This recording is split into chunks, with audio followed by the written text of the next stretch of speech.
Congress party paper Rahul Gandhi sir Telangana రాష్ట్రంలో ఉన్న shy సర్కారు చేసుట్లనే దేశంలో సెంట్రల్ సర్కారు కులగణన సర్వే చేయాలనుకుంటున్నదట.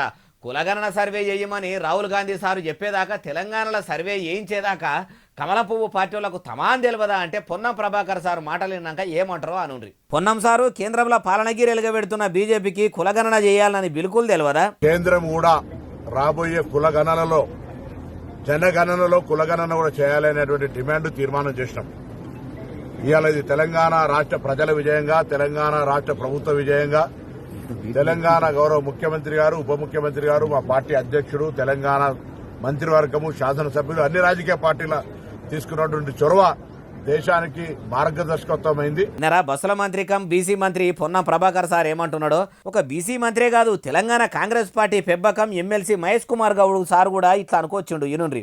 కేంద్ర ప్రభుత్వం జనగణనలో కులగణన చేయాలని నిర్ణయించడం ఇది హర్షించగా విషయం. దీనికి కారణం తెలంగాణ రాష్ట్ర ప్రభుత్వం, తెలంగాణ కాంగ్రెస్ పార్టీ అని చెప్పక తప్పదు. ఇంకా మస్తుగానే అన్నాడు మొత్తం ముచ్చటి.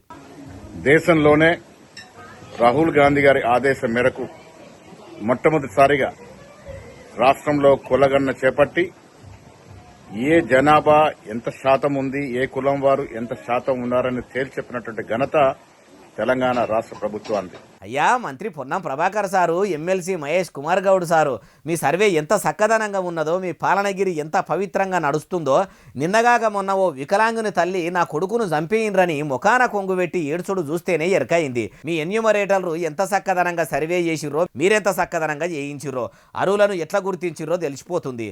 మీ మాటలు ఎట్లున్నాయంటే బాతాల పోషెట్టిని మించి ఉన్నాయి. వెనకటి కాలంలో బాతాల పోషెట్టి కూడా ఇన్నిగానం బాతకాలు కొట్టి ఉండడు కావచ్చు, ఇంతగానం నరికి ఉండడు కావచ్చు అంటారు ఈ ముచ్చటిన్నోళ్ళు.